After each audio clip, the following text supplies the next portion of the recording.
this is Lobo, and welcome to the Type1 Radio Lounge.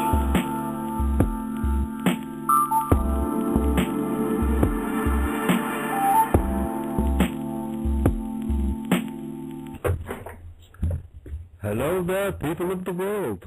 Welcome to the Type1 Radio Lounge with me, Sonic, and we have a house full today. We've got Steve Gaddafi, we've got Howard, Vicky's just walked in the door, we've got Tony, and yeah. So later we will have Carolyn coming in to talk about the Occupied Wall Street, and until then you can all ring in on 661-621-7506, or if you go to the Type1 Radio Lounge web page, which you might find at http tobs.com/t-o-b-r-t-r.com/s/2405853. Then hit the Skype button and you can come and talk to us all. Yeah, come and join in, come and call in. It'd be nice to hear from you all. Yeah, exactly. Hello everybody. So why don't we just take a nice little chill and We shall. and play a little tune.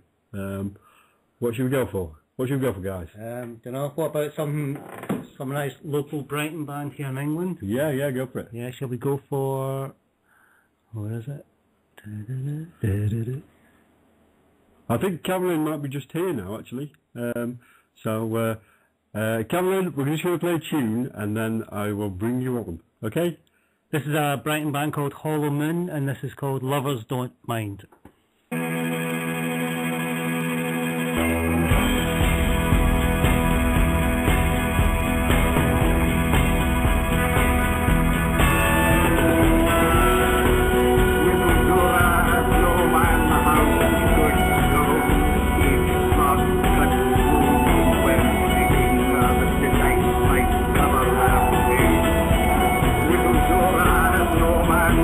Paradise, that is village wall.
welcome back. And Carolyn, are you there? I'm here, hon. Great, too. Excellent. Yeah, great music last week, too. You got great taste, hon. Hey. Well, he's on Friends of Freeman. That's Hall of Moon. Look him up. He's cool. That's it. Yay. How you been? Hey, hanging in there, boy. It's been a busy week. I've been dealing with my own stuff, but then also working with the Occupy people. And it's just fantastic. It's just growing all over the place, and Yeah, I've been keeping just trying an eye to on get the it. info out, share, Yeah, I've been looking at that Occupy stuff. It's Yeah, on the pretty good. Pretty good. There's no violence there. That's amazing. Well, the only place has been a little bit of violence. Okay, there's some stuff going on in New York. Yeah, you got a police force that's 50,000 people. That's more than the FBI's got. And you got to remember, you got a police chief that was bragging about how he can shoot down airplanes now. So these guys think they're like an army. So you got a couple shaggy people up there. And But the rest of them, he got funded by J.P. Morgan. Well, they tossed in about $5 million to the pension fund of the police, and then they gave another $5 million for riot gear. So, they were getting their little private army ready too. But I think the coolest thing, and I've been throwing it up on my Facebook page. I post so much I drive people nuts, but I posted the negative stuff too. The crazy incidents of violence is because they're getting the badges of these guys, so they're putting out their photos and badges. Man, the cops that are being tipping the edge are getting their pictures out there. But what's really cool is there's been some neat shots, and I try to put the names of the photographers, too, because there's been some awesome stuff taken, and, they're taking a risk, too. But there's neat shots, even, pictures with some of the riot cops. They're taking off their ninja outfits and having their picture taken, with some of the folks. It's cool. It's really awesome. Yeah. And everybody, I love it. It's cardboard wisdom down there, man. Everybody's got a marker, and they're coming up with great things. So, anybody's welcome. It's Carolyn Rose Goida on Facebook. Man, go look at the pictures. Don't worry about me, but look at the pictures. It's just Yeah, awesome. well, I've seen there's some being posted on the Friends of Freeman. Oh, yeah, They're pretty definitely cool. do that. Yeah, I just haven't figured out how to post all the pictures over there yet. Otherwise, I'd be putting them all up there right now. Because that's an awesome place, too. And I know that's a great social network for everybody to hook up with, too. Well, just send them me and I'll stick them up there. Oh, cool. All right. One of my friends put up a really funny picture today of Grover getting accosted by the police. Oh, my goodness. Grover from Sesame Street. Well, I tell you, there's been some great one-liners, people just really doing good, and then there's just funny ones because, there was a group of librarians that said, hey, stuff's happening when the librarians are showing up, and it's just been awesome because, and what's really neat is I've actually been online with the folks. There's Occupy Brazil now, there's Occupy South Africa, there's Occupy Australia, New Zealand. You guys got several Occupies going. Occupy Denmark, all over Canada. Canada's been kicking butt. It's just not making the news, and everything from Nova Scotia to Vancouver to Winnipeg, and Tel Aviv. Israel. Did you see? I had that up on my. I thought that was awesome. I put some of that up on my page because some people like to trash various things, but I'm telling you, the average person, the 99% everywhere, we're the same. We all want peace. We want to have sustainable life. We want to have good food, healthy food. Get this GMO crap out of our plates, and get these fascist corporate guys, and tell them where to take a hike, Yeah, definitely.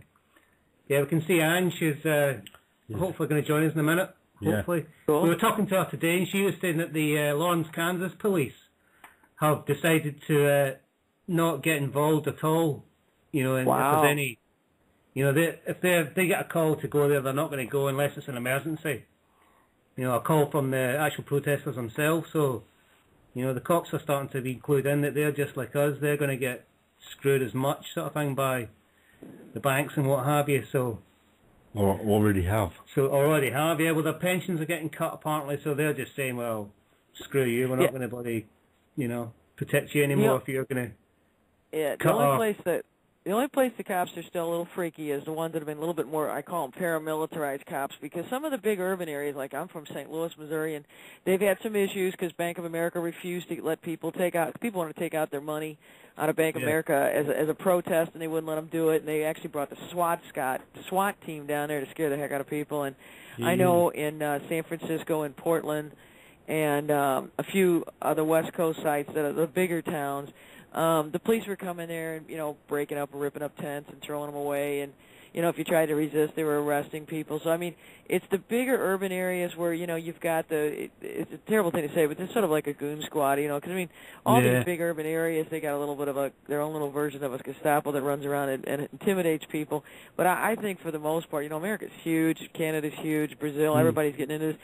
The average cop in an average small college town or, just the average rural area, hey, like you said, we're all just trying to figure out, God, do we not have to live with a second job, and can we get some fresh vegetables and get some local marketing going, and and that kind of stuff, because everybody wants to be able to grow their own stuff. They don't have to sit there and deal with Monsanto and the non-germinating seed garbage, and we were having fun yesterday. We were on for 3 hours, and we had some people live from Occupy Wall Street. I actually want to call it Occupy New York, because to me, it's more hitting the Fed and the banksters and the transnational gangsters, because when you say Wall Street, you tend to freak out some older people because they're thinking, hey, wait a minute, are you going to mess with my money market fund or my pension? And we don't want to make people nervous, because we're not saying we're anti-business altogether, because, hey, that's just the way commerce runs. But, and that money's already gone.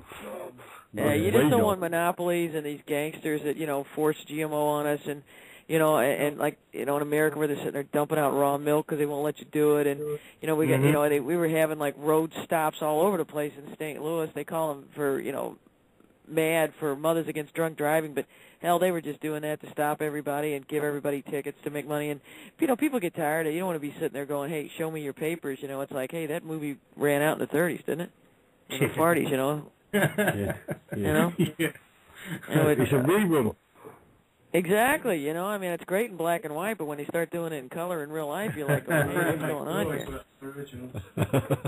But, I really loved it when, these guys were just getting right in the face of these cops and taking the pictures of their badges and saying, what's your name? And, it was like, wow, it's just like, it takes some serious kahunas, and it's great because all of a sudden they're realizing that, okay, they got the little ninja outfit on, but, hey, they take a picture of that badge number, we find out who you are, too, Mm-hmm. So I think it put a little bit of fear. I mean, you're gonna have some provocateurs, that are gonna try to stir up violence, because if they can stir up violence, then they can kind of push the martial law agenda and that martial law creep in there. But I think as everybody stays calm, everybody meditates. I love that Deepak Chopra was down there teaching some meditation classes. I thought that was a trip. And cool. Susan Sarandon was down there. I like her. She's a good St. Louis, but she's a great movie lady too. So we had people down there trying to do some serious things, and there's comedians showing up to entertain people, and, shit, we were telling everybody to, hey, take batteries down so people can keep their radios going, take your extra free minutes from your radio down there, and, if you can't do anything and, you got a church you belong to, go make some food, take it down there, and take some bandages, and if they can't get down there, look at how many cool people. There's a couple new songs already out there called the 99, and, people could do some music videos. Take the happy shots of the good shots of the thousands of people some places, and the cops standing there, and the librarians, and the transit workers. Hey, the transit workers in New York were awesome. They went to court and said, no more are you going to use our buses to haul these people. Now, how cool is that? Yeah, well. Yeah. Bus drivers, the bus drivers said we're not going to be a part of this. We're a part of the 99. So they were pulling buses off of the transit route and throwing riders off, saying, well, we got to go arrest people. And the drivers started saying, no, we're not going to do it. Screw you. And I just thought that was awesome. That took some guts. Yeah, definitely. Yeah. So are you guys chilling out over there or what? How's the weather? It's beautiful in the Midwest right now. It's getting autumn. Autumn's coming. Yeah. Last week it was really sunny. It was like 30 degrees. And now it's about half that. And you can definitely, the winter's coming, isn't it? It was chill. The nights are fair drawing in, as we say. We have a caller, 785. You are on the air. Pretty good. It's called Francis Freeman. Yep, you're on. Need a hug, babe. I was that way Friday, man. Hello? Hello? Lobo, what's going on, buddy? I'm here at the Solidarity group in Lawrence, Kansas. No, Lobo isn't here this week. He's sorry, I'm stepping away from the group. I'm in the Solidarity 99% protest here. We're having a GA in a local park in Lawrence, Kansas. Excellent. It's pretty fun, you know. I'm really trying to get everybody all over the country to call in from their solidarity groups and say, hey, we're in St. Louis. This happened yesterday. This is our morale, you know. This is what we need, you know. That's what I really want to get out of this freaking platform that we have here. And that's what it's for. It's for everybody to come in and say their little piece. You know, we just set it up. What's your name, mate? Oh, I'm Billy Man. Oh, Billy May. Billy Man. How you doing? FOS. excellent. Hey. So are you there with Ange? What's that? Are you there with Ange? With Angela? Oh, yeah, Are you on yeah. I farm with Angela. We have land together. We try and save the world every day. Excellent. That's awesome. She's not Hey, you here got to get rid of today. that GMA and have a healthy farm, right? Yeah, that's what I'm trying to do, man. See my worms? My worms are looking freaking beautiful. Awesome, So- man. You got to and have you know- worms as thick as your fingers. Well, and you know, this is such a great opportunity that we have, you know, to join together as a 99%. I met a gentleman. Actually, we ran into a gentleman with the Gray Panthers today, and he's been trying to get food to grow food in the ghetto, you know. So, like, I got this great opportunity. I'm going to join forces with him, and we're going to take some of these ancient ways of growing food to the poor people, you know. And then there's also the local Native American college. I've just recently been invited in their inner circle to bring to them some of this knowledge, and you know, we just got to get the people that don't really have a choice, because then they'll listen, you know. Definitely. Awesome. Yeah, that's really put cool. together. We got our retort put together. We're trying to do the biochar sometime soon. Just the dang installation, you know. I mean, like, I'm getting my butt kicked over $20s of dollars, you know. I'm not even like thousands of dollars away from achieving this. I am literally 20s away, and my belt is tightening. I know the feeling. Hey, what kind of stuff are you farming out there? Is it strictly you doing any hydroponics? I know you're doing vermiponics, Well, I guess. And I like aquaponics, and I have not got any aquaponics going. I have. But, okay. What I'm trying to do is a food forest, and Cool. I'm trying to get my aquaponics kicked off in the spring because, you know, I'd have to be able to keep it hot. You know, I got to get hoop houses, man. I don't even know. I need everything. You know. You need to put more some manure. geodesic domes up. You need to put some geodesic domes up, then you can, you know, have some tilapia. And there's a couple other. Yeah, we got to chat about it sometime because you know between the aeroponics, the hydroponics, the aquaponics, and the vermiponics, you know, if we can get people, if we can have our own food and our own fuel, man, we don't even need that 1%. We really don't. No, we really don't need them. You know. And it gives I don't us think an we need opportunity them to now. give food away. No, we I don't. agree with you, huh? Are they quite Yeah. cheap to build, Caroline? Those aquaponic stuff and all that. Yeah, you know, you can grow food in like a quarter of the time with the aquaponics. Oh, yeah. yeah, Well, I cow. was watching a video the other night about aquaponics. It looks pretty fascinating, no? But is it quite an expensive thing to set up initially? Well, You can do it reasonable. do it I mean, with there's a lot. garbage, Yeah. anybody who is interested in the cheapest way I've ever found, then just contact me on Friends of Freeman. I know I'm not the best social networker. I know I'm not even friends with my buddy Lobo yet. He asked me like 2 weeks ago. Who is? So I'm not the best at this. But I do have the best video I have found, and I have been looking so hard for so long. We're taking those 400-gallon containment tanks with the cages around them. We're taking those and we're cutting them in half, man. We're going to cut them in half. And that's I think I might have watched that video, yeah. We've got 3 then. That's the cheapest way. Right. You can get those tanks, you know. Like, I think I'm paying $60 for the 450-gallon ones. Right. Mm-hmm. Of course, the video shows the 1,000-gallon ones, you know, and I can't find 1,000-gallon ones. I've heard rumors of them being sold for $300, you know, and that doesn't really help my cost because I still need like 3 of them to do it, you know. And then you gotta do the pumps, you know, and then there's the basic layout. No, you need Carry on there. There's just a discussion in the background here. Yeah. I'm getting Sorry, off we're on this just farming discussing stuff. Yeah, We've gone actually, the good doctor hooked me up with this video on, and it's that Australian guy. What's his name? What is that guy's name? The bald-headed guy. He's got, Yeah, you you mean got Clayton? horticulture. You mean Clay? Clayton? Yeah, isn't that his name? The Yeah, that's Australian it, guy, man. kind of Yeah, I cemetery know him. guy? He's a good guy. He's a good guy. Yeah, you know him, huh? Yeah, because Wow, as that's a matter of cool, fact, man. I It's want to like- I want to do a series with him because when I I gotta moved. talk to that guy. Yeah, hey, I'll hook you up. We got it because I want to hear where you're at too. Because you're in Lawrence, right? Because I'm actually looking at Yeah. moving to like Blackberry, Missouri, Blackwater. I keep going to Blackberry, but Blackwater, Missouri. There's a couple acres I was going to get and try to do that because I was going to set up some geodesic domes and was talking to him because he does just awesome stuff, really does. And I had a fiberglass greenhouse in St. Louis, and I'm actually St. Louis is not a urban farming friendly place. So I'm finding a little bit more comfortable place because I want to get into, I want to do a little bit of experimenting to see what's the best ones. And then once we can learn what's the coolest stuff, then we can really spread it, like you said, do some urban farming. And, there's a couple places in St. Louis that were really neat. They were setting up little solar units that people can put outside their house that just enough to run your maybe your fridge or maybe your fan if it's hot, just minimum amount that's really cheap to put together, and it's actually very awesome. And then even showing them how to make solar cookers so that, man, the power goes down or something, man, you can bake a chicken, you can make cakes. I mean, this stuff isn't far-fetched. You can really do this stuff. This is real, Free.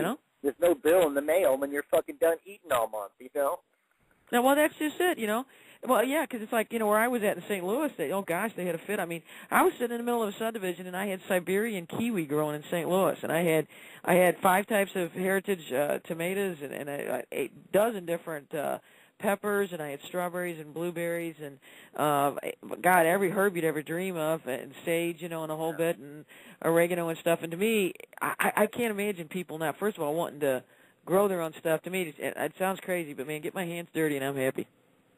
Well, I don't think they realize how easy it is, because all the farming that we know is hard, It takes a lot of equipment, it takes a lot of time. You got to have all this knowledge. We don't have to have any of that stuff. All you got to have is a couple of YouTube videos and the gumption, Because, when we're doing sustainable farming, once we get it built, it is done, Well, So and the thing is, too, if you get a network where you can share with stuff, people, too, because, like, the place I'm looking at, I mean, I was just stunned at it because it's already got a chicken coop, so I'm going to have the various types of little chickens, and it's already got walnut trees, and as long as you got nuts, and if you can do the aquaponics, and there's, like, everybody thinks it's just tilapia, but there's, like, about 10 different fish you can do. I've been online with folks in Japan that are doing various types of fish, and some people up in Norway and Scandinavia that are kicking butt with this stuff, and a friend of mine in the Ukraine. It's good because you can actually grow what they need, Well, that I mean, it works. And just grow the what is that? I got it,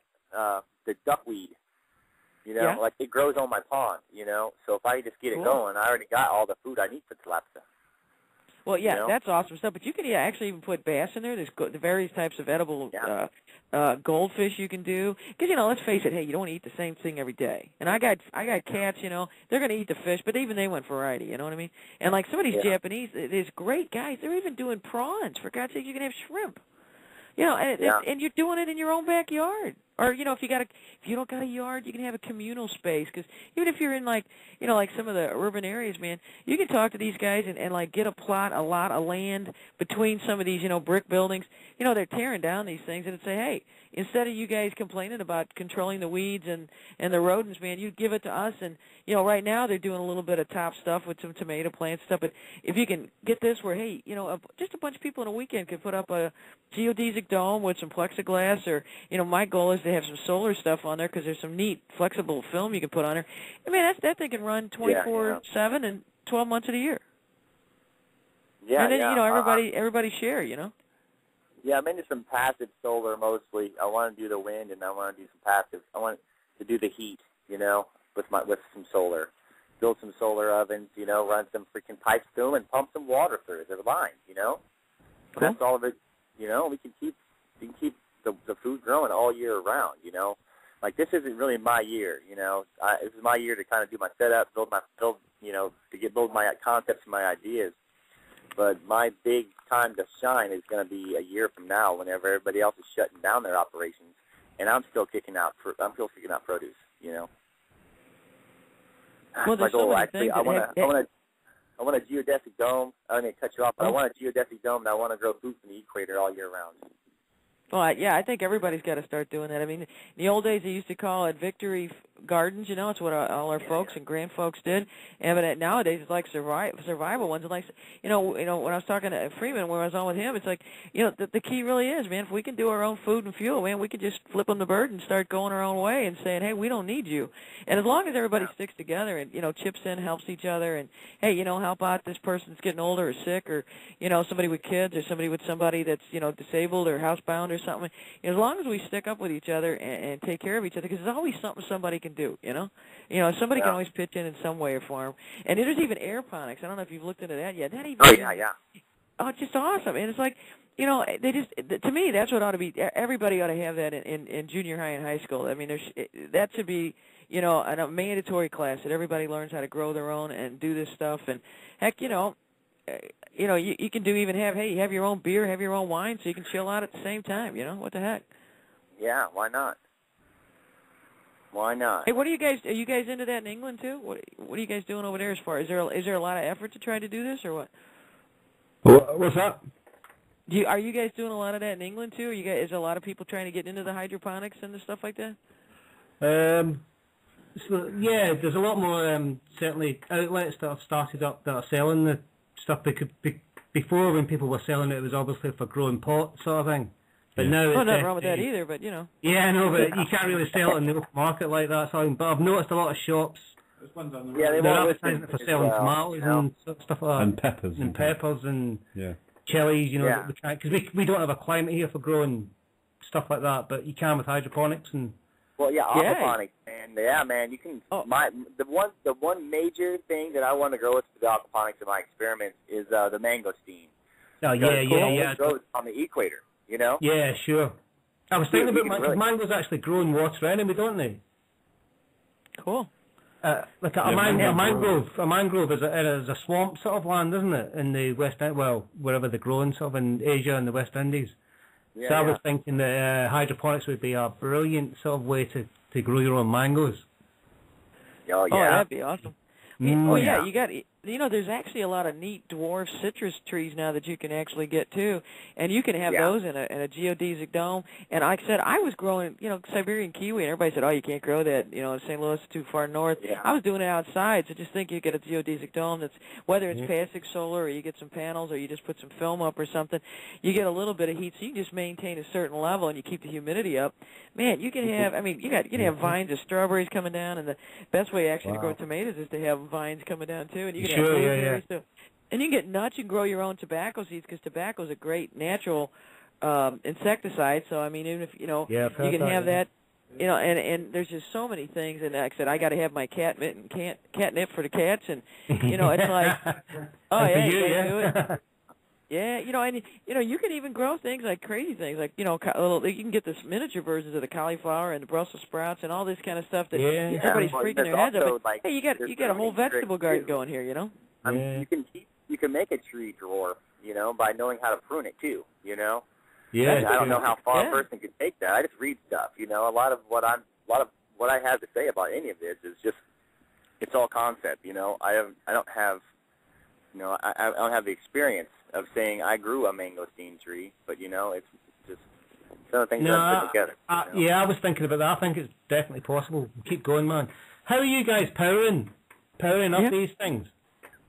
Well, that's another issue that I have. I have a couple of people who are trying to help me create some wind generation, but it just seems like I feel like I stand alone no matter what direction I go. So I guess it's whatever it is that I figure out.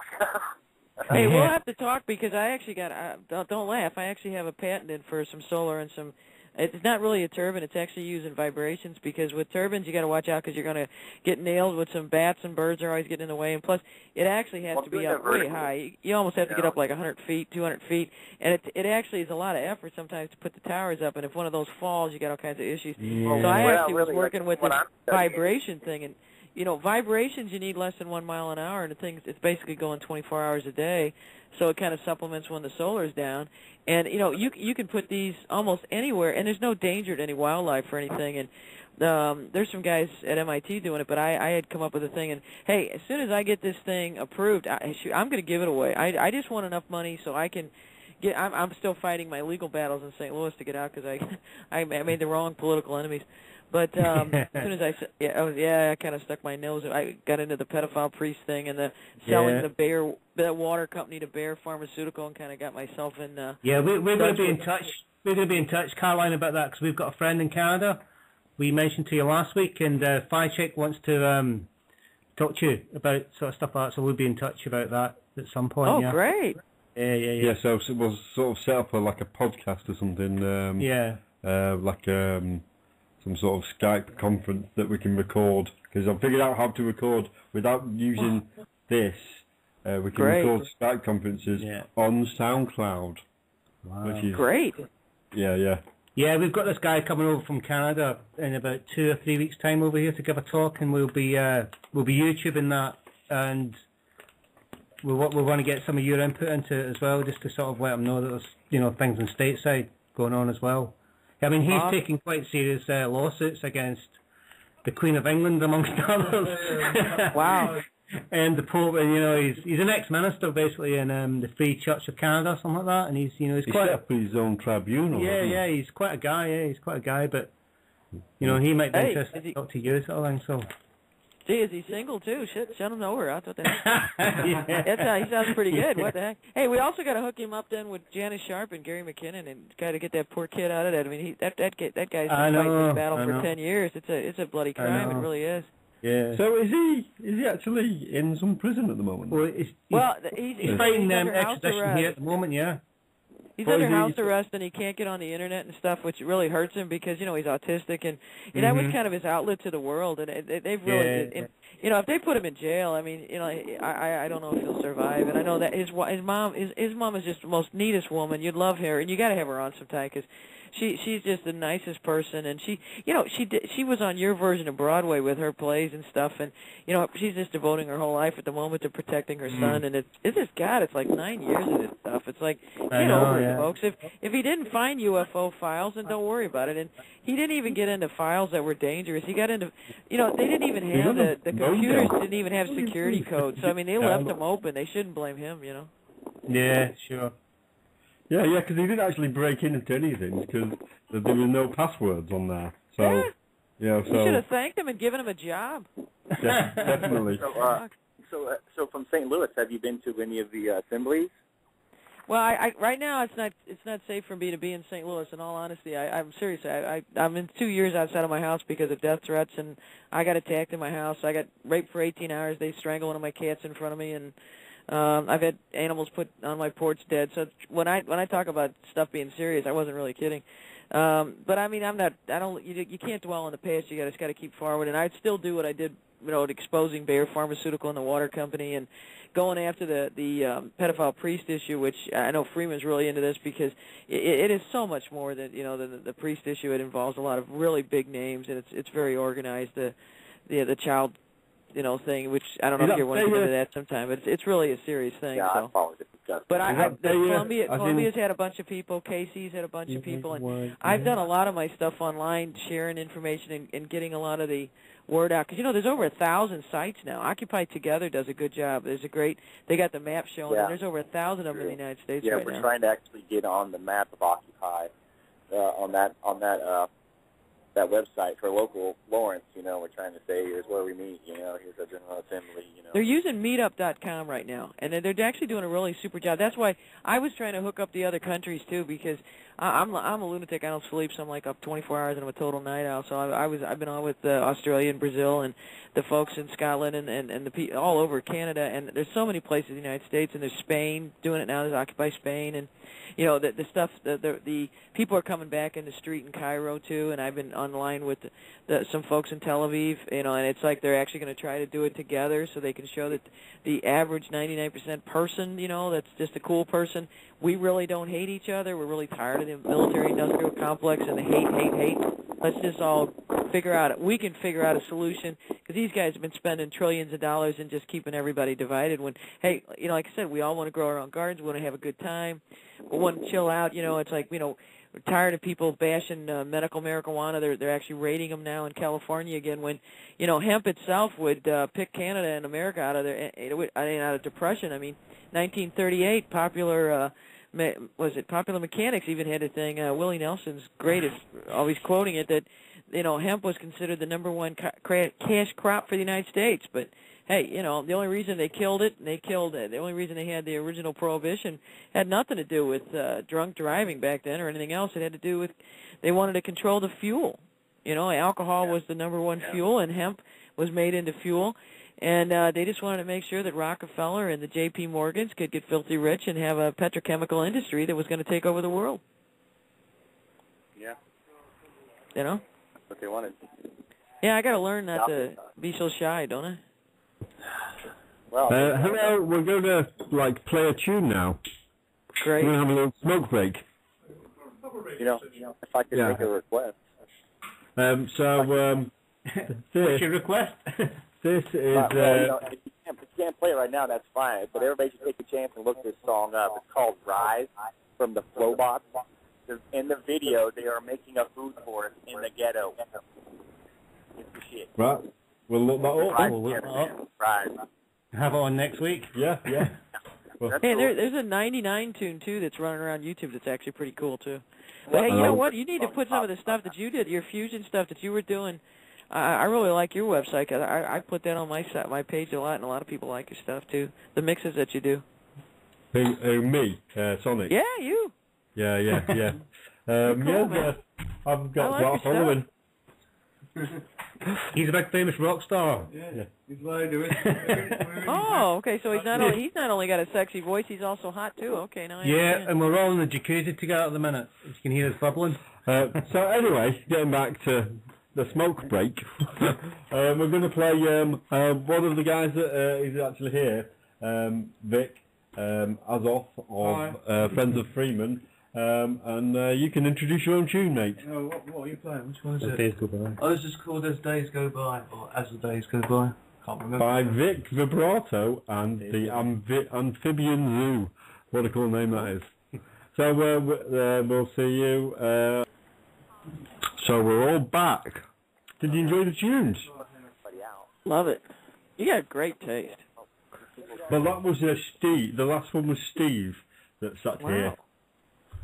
And the previous Good. one is Vic, who's also here, as often Steve Gaddafi. Yeah. And Wow. we'll play one of mine later. Maybe the one that I've got Freeman on. Yeah. Freeman frequency. So, yeah. Post it on the Freeman page, but put it on my Facebook page too. There's over 5,000 people. Let them hear you. Serious, put it on there. People will love it. Serious. Excellent. I don't do Facebook, unfortunately. I've never really done that. Friends of Freeman is the only social networking thing I've ever done, to be honest. Hey, I'm a we bit can get it older up there. I got over 5,000 people, and they're in about 60 countries. What the heck? Let's let them hear it. Yeah, well, you can have it for free. It's yours. Yeah. I'll post some links of your tunes then. Do it. Yeah, because you've got SoundCloud page, haven't you? I've got SoundCloud. Yeah. Just that's the easiest way. So let's continue the conversation. Are the folks in Lawrence still there? I've been involved in these general assemblies, man. They're a lot of fun. I mean, these people are really trying to communicate with each other. They're trying to form smaller groups to handle the larger issues.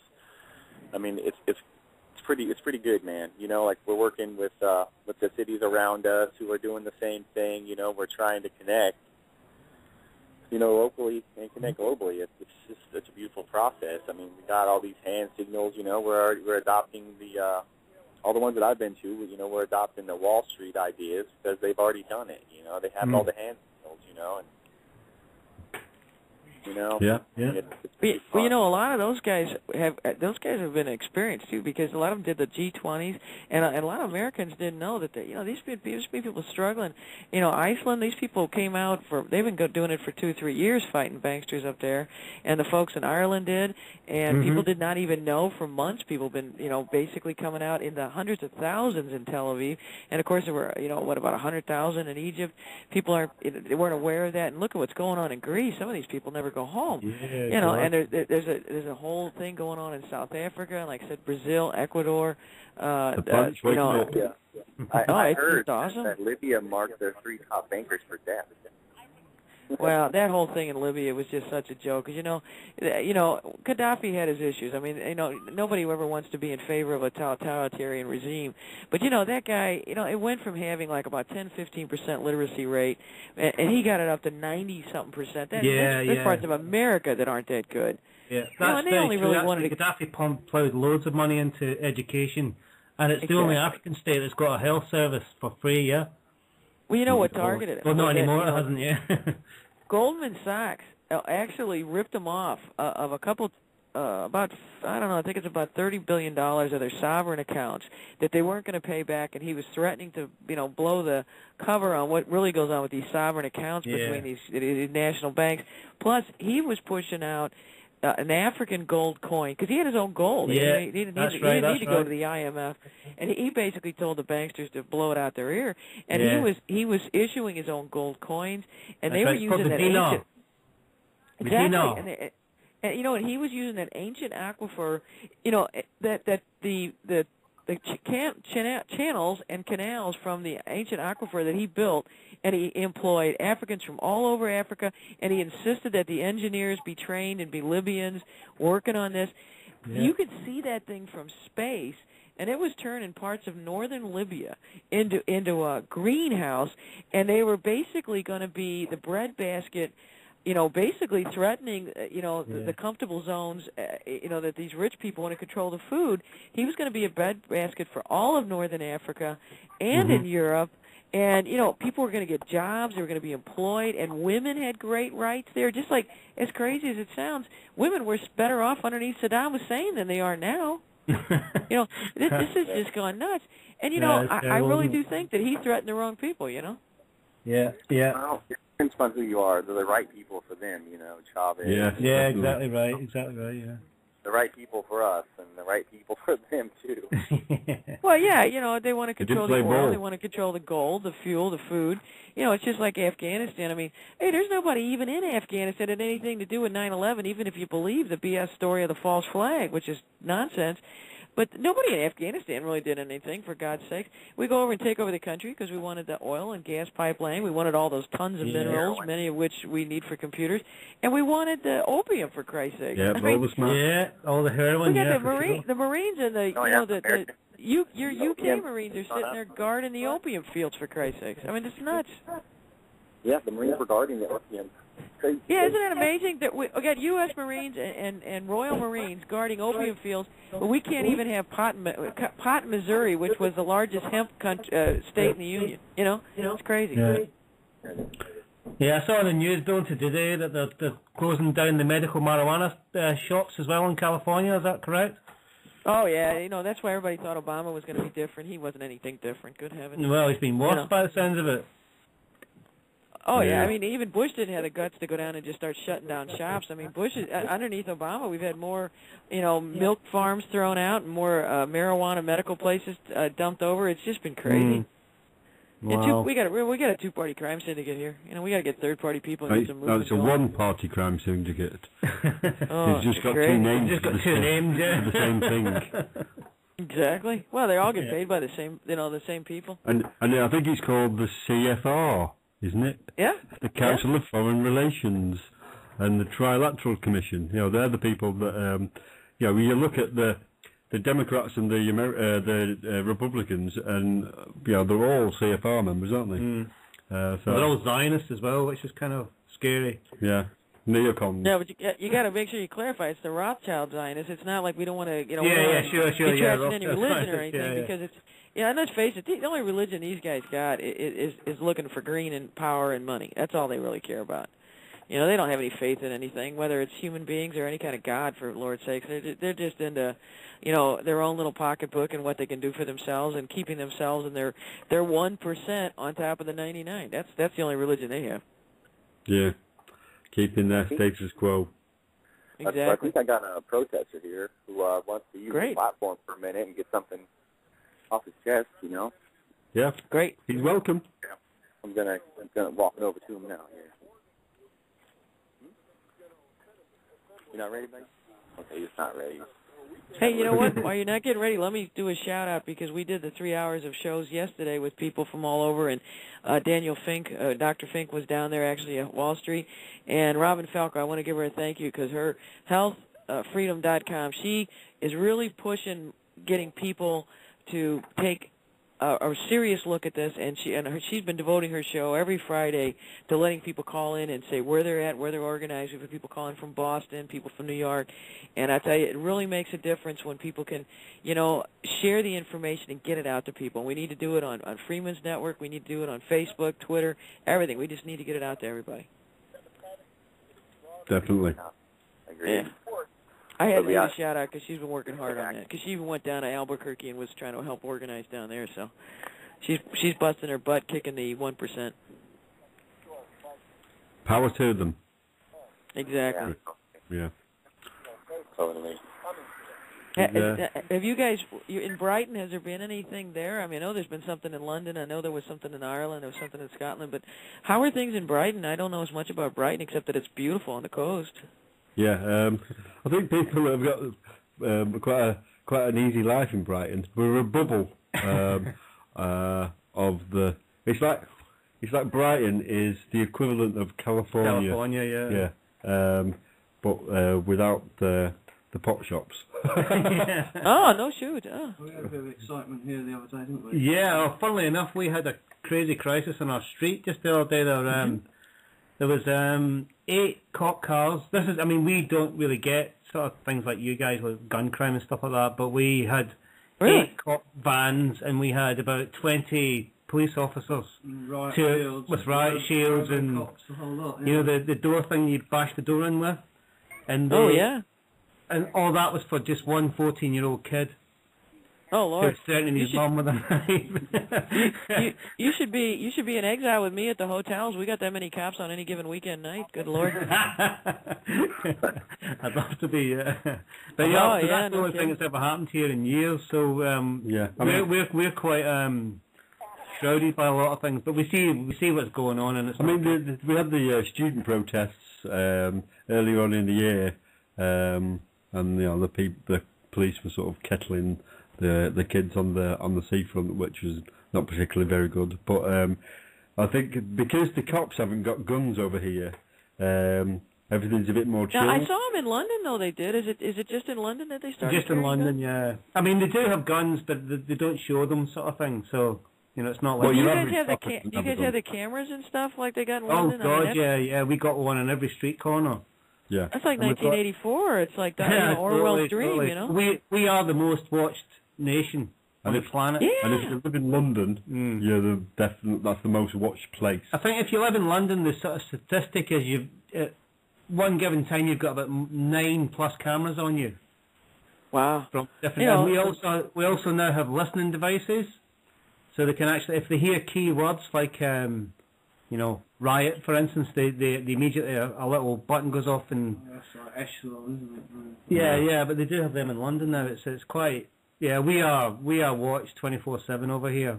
It's pretty. Well, it's pretty. It's like the Nazis lost the war. I always say but they're winning the peace. They've gone crazy. Holy shit! Yeah. Well, all that technology comes from them, so yeah. Give me a Mercedes any day. That was Howard. Well, do the people complain about that, or are they just all thinking, oh, well, we'll be safe, so it's better to be safe than, it's the old line about, hey, if you give up your freedom, you don't deserve it anyway. But, are people just thinking, because, there's a lot of crazy people in America, too, that, look, they're grabbing their ankles at the airport, for Christ's sakes, and I'm like going, but if they'd have told me to dump out my wine, like, how they were nuts about all the liquid stuff at the airport? They had lunatics leaving wineries in California. They were boarding the plane with, box things up, and they're like, oh, you can't take it, it's liquid, and they're leaving. I'm like, hey, if they'd have told me to dump my wine, I'm sorry, I would have taken a bus. I'm like, this is crazy, and people got to learn, and that's what's cool about the 99% that people are showing that they're getting fed up with it, because I'm thinking, for the longest time, I'm like, it's a good thing I didn't have to fly anywhere. Gosh, I'd have been in jail already. Yeah. It's just crazy. Well, they started trying to do it at bus stations and everything else, and I'm thinking, the biggest thing is people got to realize we're 99%. They're one. We don't have to put up with. We don't have to put up with that. Pardon me, crap. We don't. It's like we can just say no. We're not going to do it. This isn't like show me your papers. Yeah, take back our thingy. I mean, the Freeman movement over. The Freeman on the land movement. Yes. Yeah. Have you heard of this? Yes. And well, that's taken off over here big time, and hopefully it's going to spread and. Slowly, yeah. Things happen quite slowly over here. We're quite complacent over here, and kind of hypnotised by the TV shows and stuff. Yeah, it's all X Factor now. X Factor and Big Brother. And Strictly Come Dancing's on the TV now at the weekend. So those three things take up quite a lot of people's time, which is ridiculous, really. And we're quite an indoor culture over here as well, on account of it being so cold most of the time. So we're quite easily captivated over here, sort of thing, by TV and what have you. Well, I can understand guilty pleasures. You can ask anybody, and hopefully some of my supernatural Wind sisters are listening, because I'm an absolute supernatural nut, and I was a Battlestar Galactica nut. So there's certain shows, and even Doctor Who, I can sit there and watch certain shows. Oh, and Doctor Who. And I still would watch any repeat of Absolute Fabulous and what's the one with Hyacinth, for Christ's sake? I used to watch that with Keeping Up Appearances. Yeah. Oh, I used to bust a gut watching that. Oh, man. I mean, there's certain things I watch, but I mean, there's so many people that are totally addicted. I mean, you wouldn't believe over here the biggest thing, and oh God, I hope nobody's listening. I'm going to make them angry.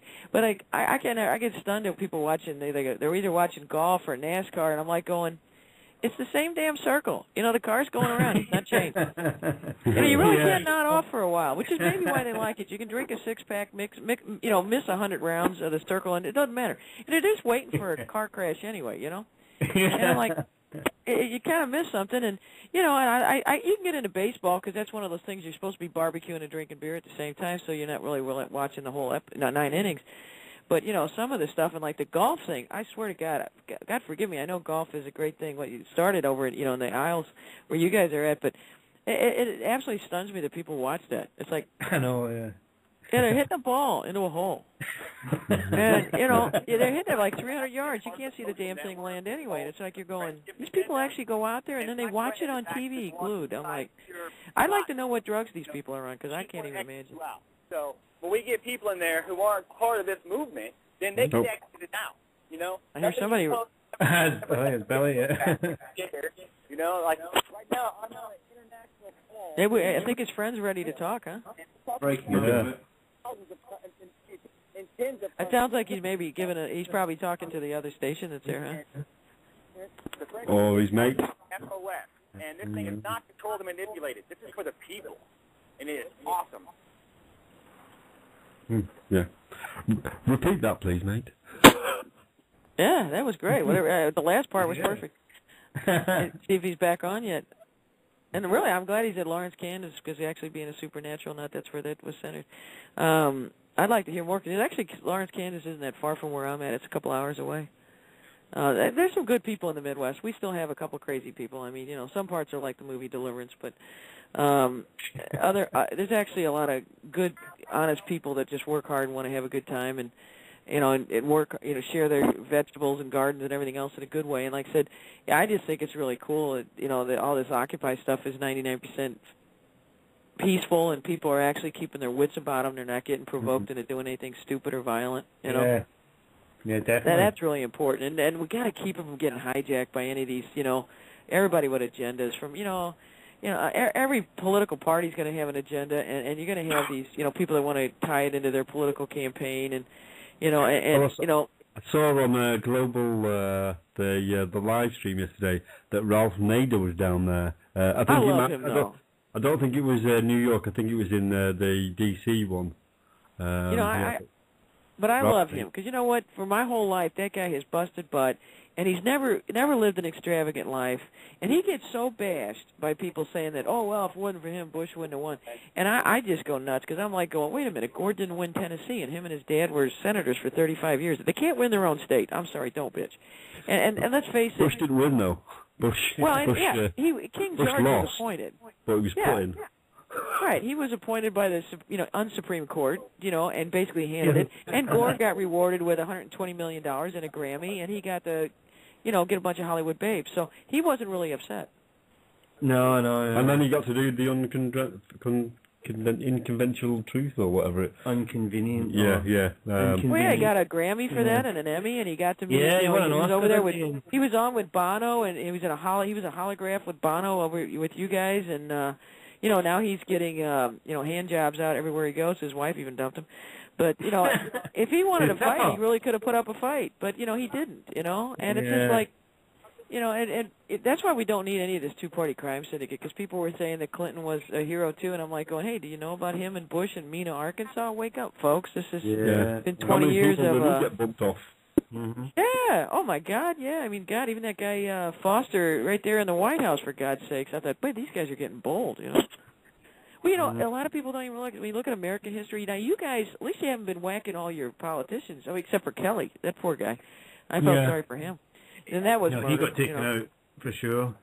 Yeah, I think that was murder for sure. But look at our elections. Jim Mars is good about pointing this out. He's a great guy with the rise of the Fourth Reich, and he's got such great books out there. And it's like, he pointed out that it's like, look at all of our elections. Okay, after the coup d'etat, where these guys all got together and whacked poor JFK.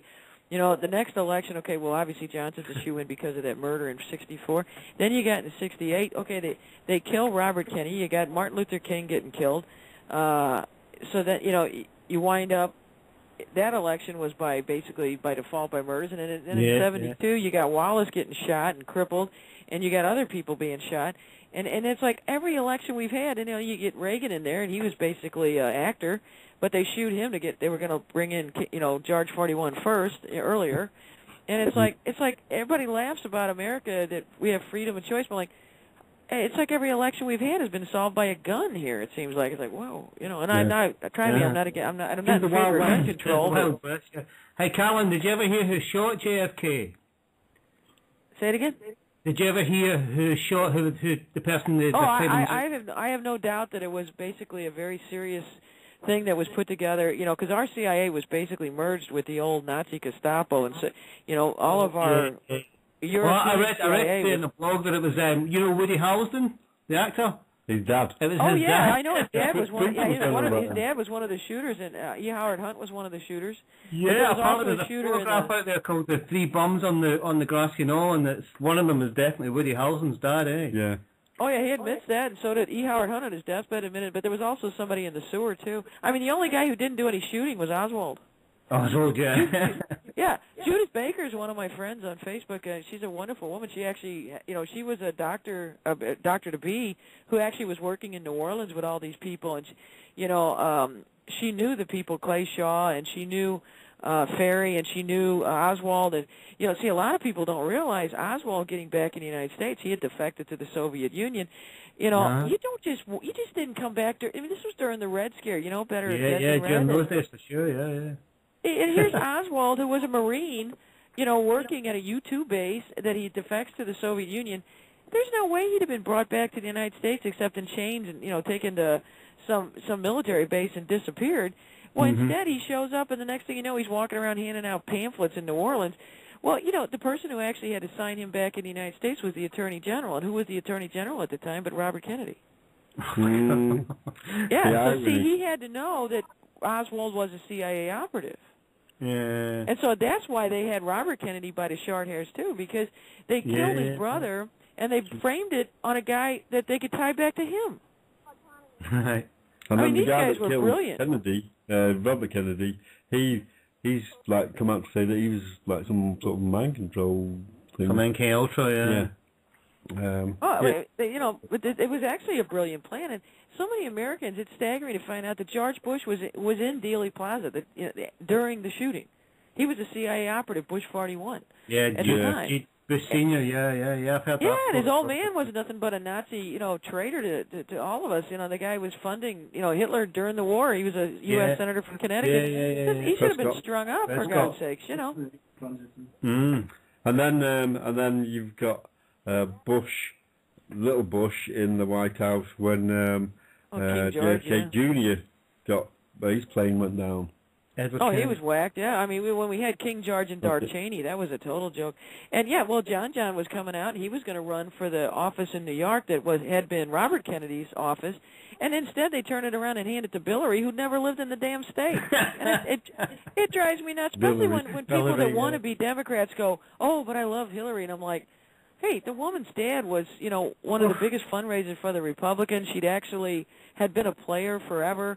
She turned $1,000 into $100,000 in 5 days, and Finn Foster got murdered because of her. We had Travelgate, all kinds of crap, and then they hand her a senatorship. There's only 100 senators, for Christ's sakes. And they want to hand it to people. So hand one to Ralph Nader, hand it to Michio Kaku, hand it to somebody with some brains. And instead they hand it to just another player. Yeah. I'm in Missouri, and I'm going to tell you, nobody moves to Arkansas.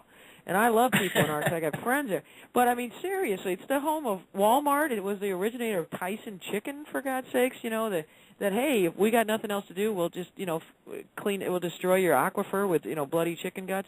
And it's like the most anti-union state in the union, and it's got high illiteracy, terrible birth rate, and you only go to college in Arkansas if you play football for the Razorbacks. And no offense to anybody down there, but it's like this guy was governor for 12 years, and he didn't do jack down there except bring in cocaine with Bush 41 in Mena, Arkansas. Yeah. I know Freeman's into this too. He probably can cite it chapter and verse better than me. But so many Americans have just been oblivious, and I actually think some of you guys actually got more wits about you about our history than we do. Well, we exported our history. Yeah, we are your history. Yeah. But, you guys export your banks too, and I'm a big David Icke fan. I go nuts listening to his stuff. Have you seen David Icke's in a bit of trouble at the minute? Have you been on his page lately? Well, I know he's got two court cases in Canada, doesn't he? Yeah, and he's getting backed by some the people who are taking the actions against him are being backed by a bottomless pit, basically. So he's in a bit of trouble. Well, he's banned out of Canada, just like Alex Jones is, and I know isn't the cases in Canada because when he wanted to go, he had to go up there for something, and they were like, "Well, you can't come in," and he says, "Well, fine, then I won't go to the court." But I know he's in Australia right now. He did a great interview with a gal, and he's down there now doing a couple shows, and I'm not ready to see reptilians everywhere yet, but I tell you, the guy is brilliant when it comes to explaining history. Sure, yeah. I've had a few dates. I'm beginning to wonder if some of them aren't reptilians, but it's hard to say. Well, they're definitely around. They don't show themselves too much, though, eh? No. To us light beings. Well, I can actually understand, like you guys having the Royals for the touristy part, but I have never understood. It's something that I've always wondered as a kid going through history classes. That I've always sat there and thought, now why are we actually bowing to people because of their DNA and who they screwed and who they slept with? Exactly, yeah. I'm like, there's something wrong with this theory here. Being indoctrinated at school. And they're also interrelated. You wouldn't even breed your dogs that way, Well, apparently every president, bar 3, in the United States is a direct relative of our royal family. Yeah, and Barack Obama's French king. Barack Obama's fifth cousins with Cheney. My God, it's like Barack Obama is fifth cousins to Dick Cheney. It came out in Lynn Cheney's book. She's actually smarter than Dick Cheney. I met Dick Cheney twice. The scariest person you'd ever want to meet in your life. I'll bet you want to talk about somebody with black eyes? Just scare the hell out of you. Well, he lives on the ground, doesn't he? Well, I had to give a presentation to him when I worked at McDonnell Douglas, and I tell you, I had to change my shirt afterward. I sweated so much I was scared to death. Wow. He looks right through you. He's got eyes that I've never seen such dark eyes in my life, and I had to give a presentation, and he liked it enough the first time. I had to come back and give another one on a different subject, and but he is very shrewd and very intelligent. Although don't go hunting with him, especially if you're his lawyer or if you're a 12-year-old boy. But But I tell you, he's creepy. And let's face it, he was president for 8 years. I don't know what the heck. I don't know what Bush was doing except maybe having some wild turkey and choking on pretzels. Yeah. I liked Freeman's point that whilst they were in the White House, there was a dick and there was a bush in the way. That's a good one. That's a good one. Well, didn't it freak you out that it was actually Freeman that pointed out that Barbara Bush is Aleister Crowley's daughter? Yeah. My God, if that doesn't give you a chill. Well, that completely freaked me out. Oh, if that doesn't give you a chill, you got the Bush family tied to Prescott that's an absolute traitorous, SOB. Yeah. And then you've got Aleister Crowley, as the father and grandfather of, you're sitting there going, this is ridiculous. You can't make this stuff up.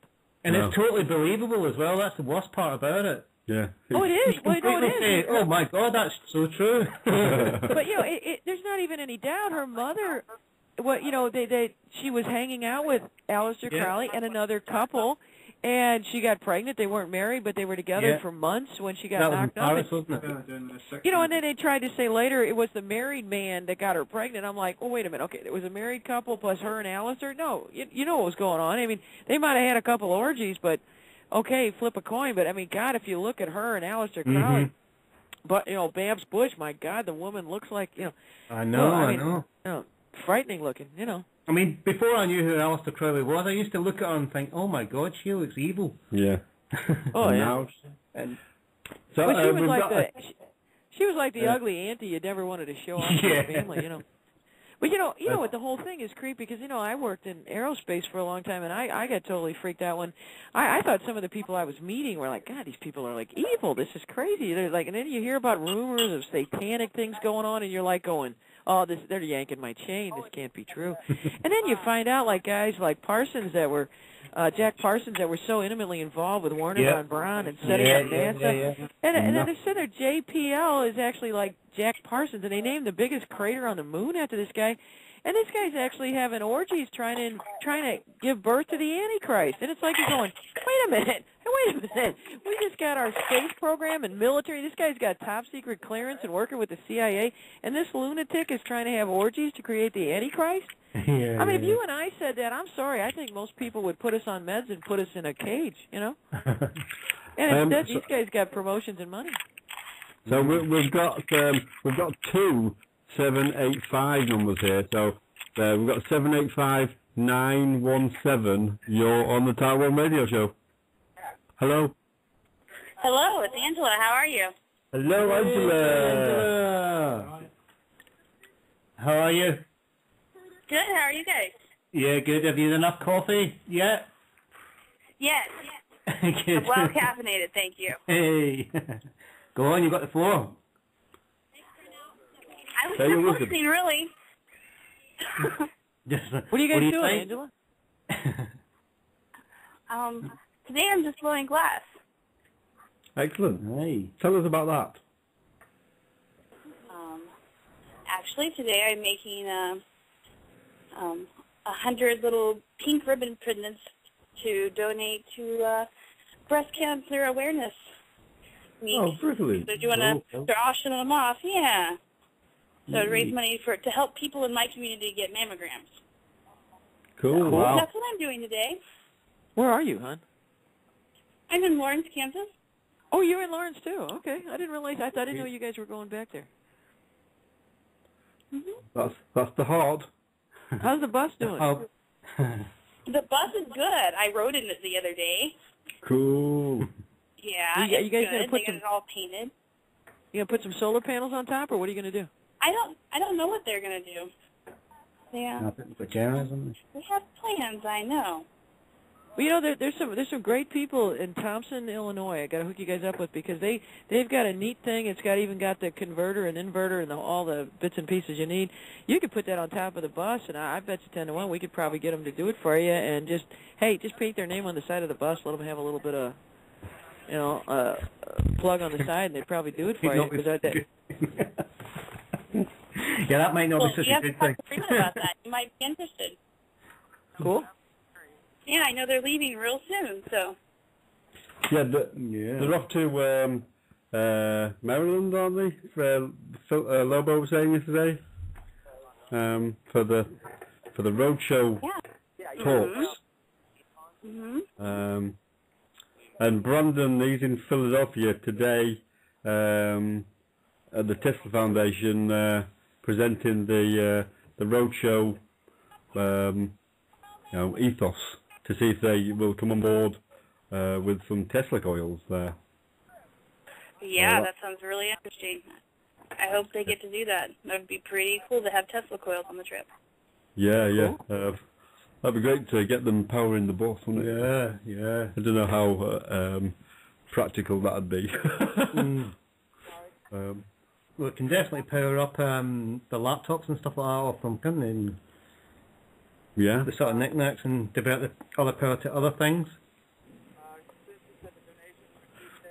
Maybe we could get you one of those atmospheric water generators so you don't have to worry about getting the water. You can get totally off the grid with the bus, too. Wow. Yeah, you'll What's have to that? talk Water to generator?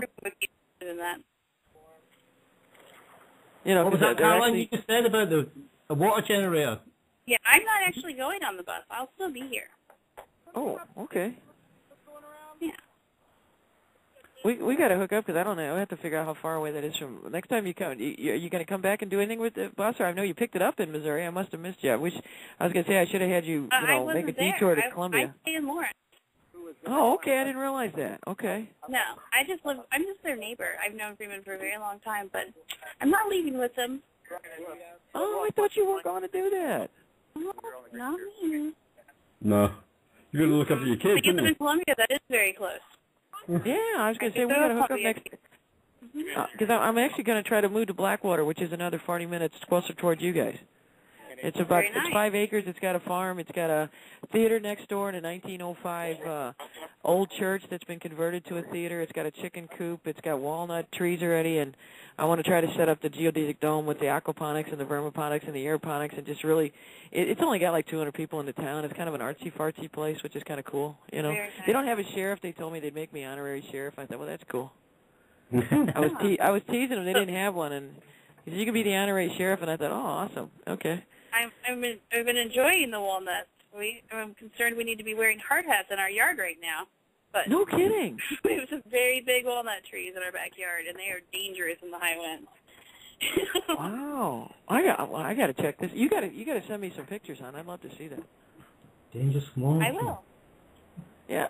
And you get, even if you don't go on the trip, I've got an RV that I was really Just lower the not every single walnut. I got my RV I'm fixing up. It got vandalized. You'll have to come along because I want to get it totally off the grid with one of the atmospheric water generators, and I want to have the solar panels, like I said, and those the vibratory wind things that I'm actually kind of designing. I'll put them up there. We're going to be just totally off the grid and be able to do the show from anywhere. Now, that would just be awesome. These guys could come over. Me and two of my friends recently bought 20 acres with 3 lots, so we each have like 6-point-something acres. And we have a pond and a well, and we're getting ready to, we're starting a permaculture farm and going to build sustainable houses, probably straw bales, and maybe a dome. But we have a well and a pond right now, and we're working on soil building right now. We just bought it in July, so very recent thing. And that's what I'm doing. You're getting me curious. You got any extra acres out there just in case Blackwater falls through? I haven't bought it yet. There are some adjacent acres. Yes, there is. Oh, okay. We'll have to talk about that offline. All right. I was really enjoying listening to what you guys are saying. You are welcome to put me back on hold if you want so I can hear you. Well, I think that we should really have a little smoke break. You need to have some good music on, right? Yeah, so I might even put one of my own music. Would you put me on the line and put me on hold, though, so I can hear?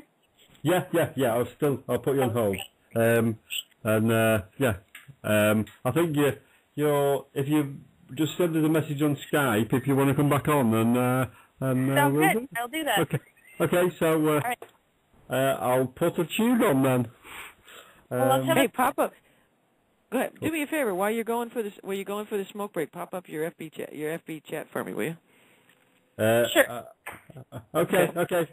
Right. Smoke break.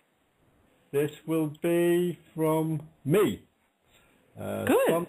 And with a little bit of Freeman on the top. This is called Freedom Frequency. So enjoy. Streaming on this?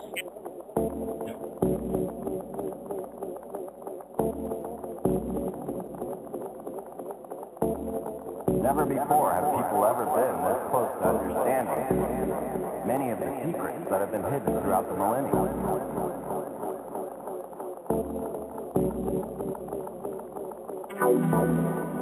That everything that is being used against us, all the amounts of mind control and of predictive programming that they constantly have to use to instill certain belief systems into us.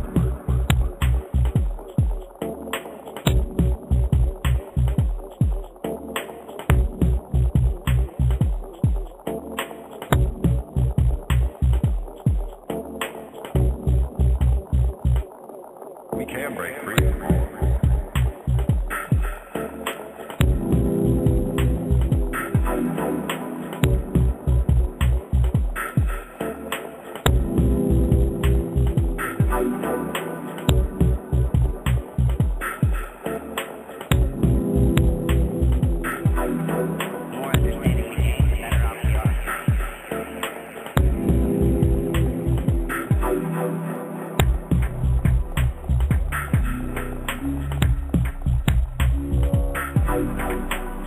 And everything that is being used against us, all the amounts of mind control and of predictive programming that they constantly have to use to instill certain belief systems into us. You're listening to me now. I know you're ahead of me.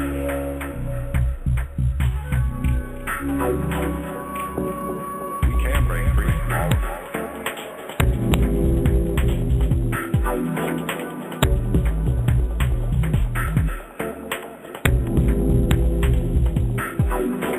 We can break free from all of it.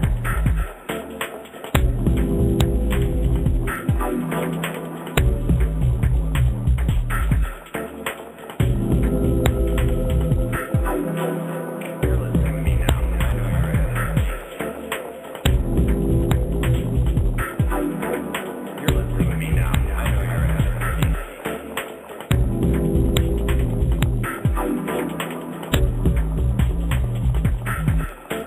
We can break free from all of it.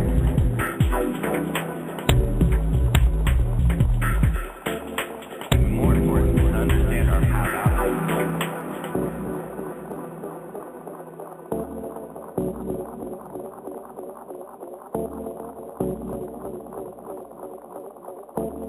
Never before have people ever been this close to understanding many of the secrets that have been hidden throughout the millennia.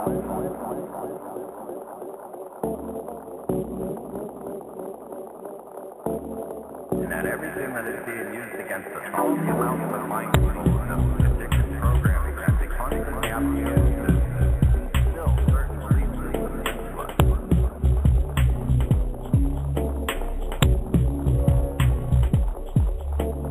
So now you and I, we've gathered together, and we're gathering all the data we possibly can to understand why these things are going on.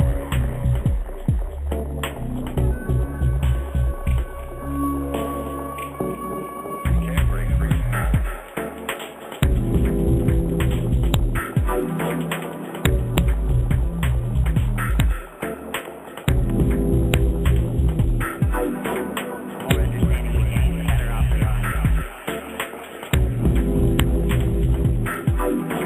We can't break free from all of it.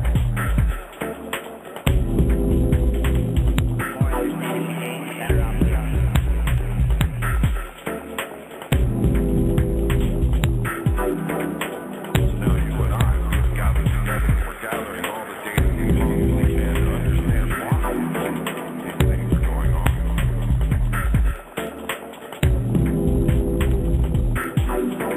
We can't break free from all of it. You're listening to me now. I know you're ahead of me. Even more important to understand our path out of it.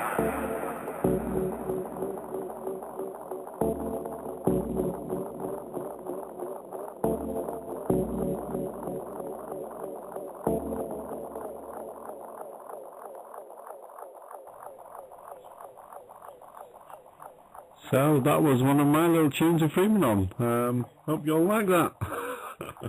Cool. Excellent. Yeah, you're back on there, Colin. No problem. And we'll just see if Billy's there. Hello, Billy. Oh, they're just having some chats. Okay. So what should we talk about now then? Well, I got to tell you, I got about a dozen chats on my Facebook page and a few people from friends of Freeman. You got a lot of people listening, and they're just enjoying it. They loved your music. You guys are awesome. That's always a bonus. But we definitely got to post some more of your music. I'm telling you, we got to do that. Really, you're good. Really, serious. Well, that one, that's part of an upcoming EP of mine called The Friendship Agenda. I've got it twigged as, and I'm hopefully getting the Metasabian guys to do the artwork for it. So it's like a proper little Friendship Agenda. Friend of Freeman collaboration. Yeah. And then I've got some more sort of up-tempo-y stuff coming out on this label called Subsec in sort of December. That's a US stroke Canadian label that one of my mates has set up. Hey, promise to post some stuff on my page about it, will you, please? Yeah.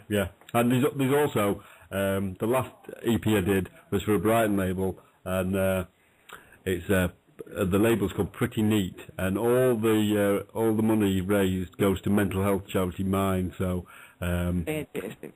if you go to prettyneatrecords.com, and or you can just go to Beatport, stick Pretty Neat in, and buy some tunes, and it all goes to helping people with mental health problems. Awesome.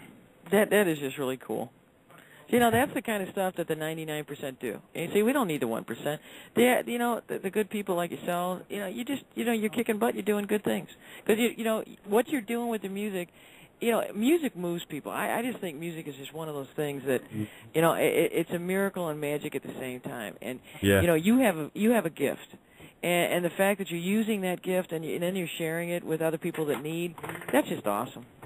The 1% will never understand that. The 1% will never get that. They don't have a clue. As Bob said, when music hits you, you feel no pain.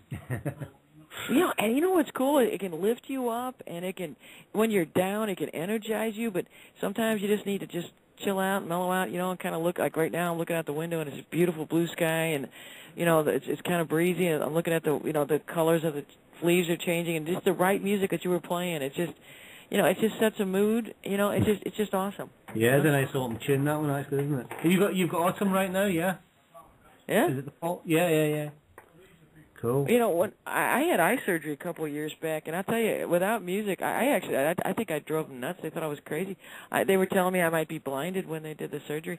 So I came in there actually with there wasn't an iPod yet, so I actually just came in there with an old-fashioned cassette thing with a headphone, and I said, hey, before you put me under, I'm putting the headphones on, and I'm going to chill out.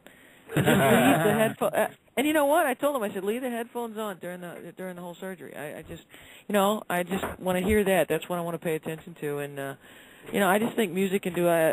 Kate Mucci, who used to do Out There TV, was a harpist of all things. She was really into music therapy, and I just really think that, man, I'll tell you, everybody that ever comes on, I got a crazy group of neat, fantastic Facebook friends and friends of Freeman friends.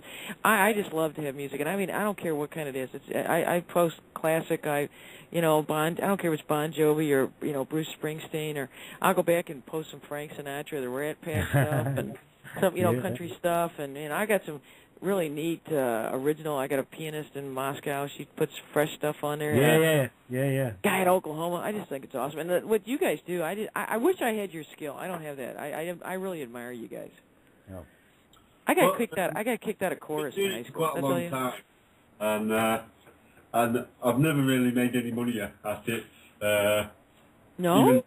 I'm on labels, and wow. the BBC have had tunes, and they don't really pay much to small artists. No. So, yeah. It's all the corporations again. It's all the 1%, like you've been talking about, sort of thing. So I'd rather, it's more about getting the music out there for people to hear.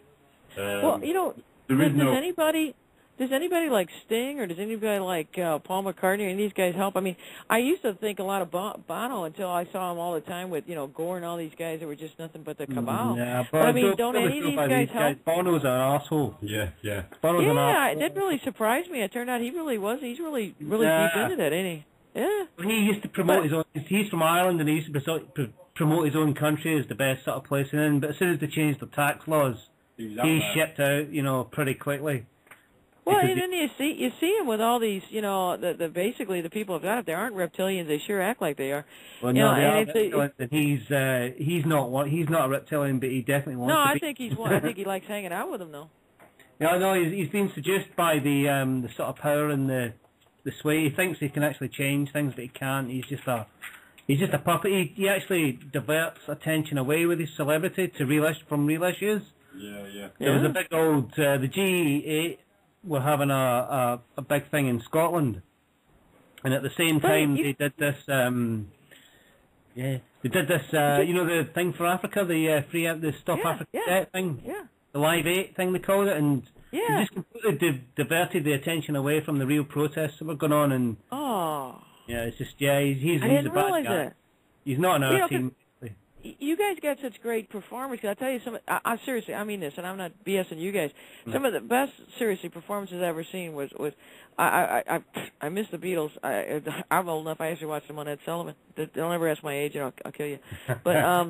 But I saw Phil Collins in person several times, in front row one time, and I thought I was going to lose it. But I mean, he was just awesome in person, and I saw Paul McCartney. That was when his wife Linda was still alive. Right. And even what the heck is his name that did the song for Diana? Elton John. Yeah.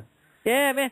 I would think those guys would be supporting young guys and other guys coming up. I mean, they know what it was like. I thought those guys would actually be... they're all millionaires, for God's sake. They've completely forgotten. They've been seduced so much by the sort of powers. They're in league with the Rothschilds and all these people as well.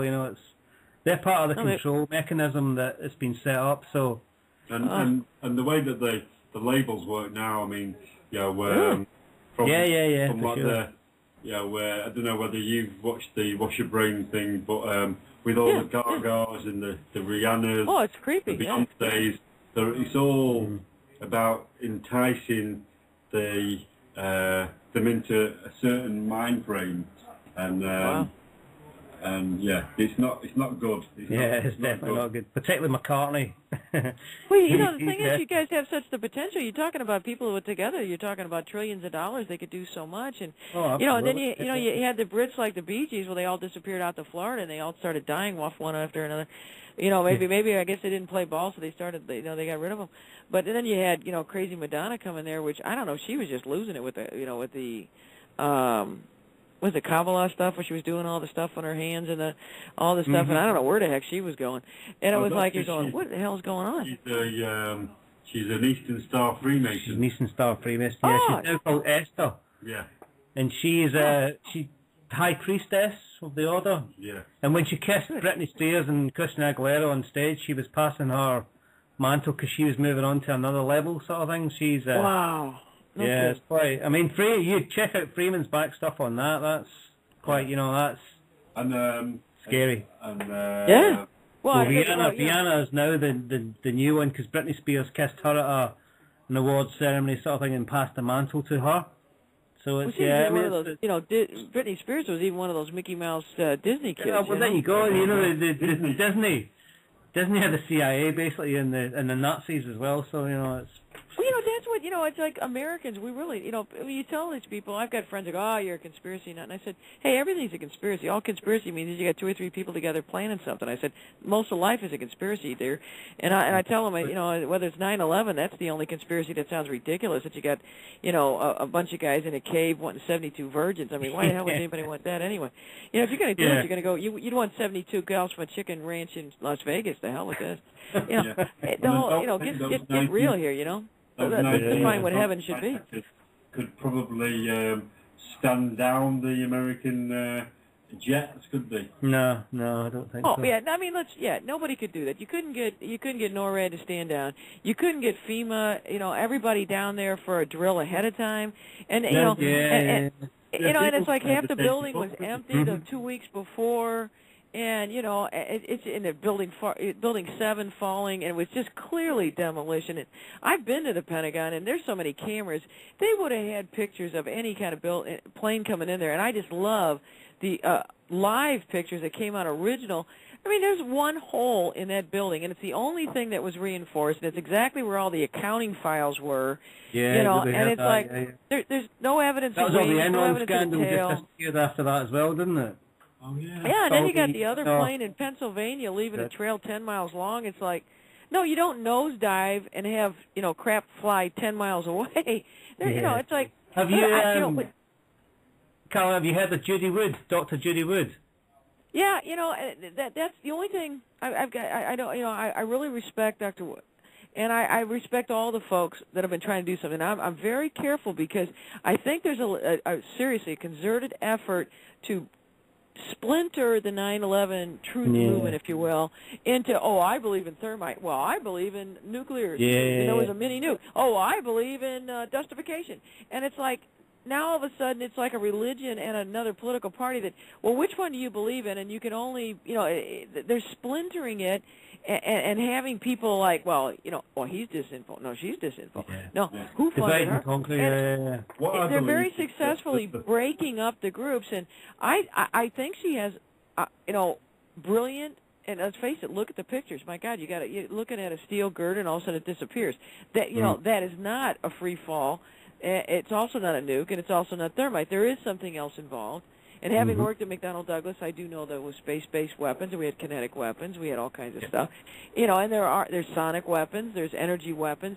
I know Richard C. Hoagland, Robin Falco, my friend's husband, is really into torsion weapons.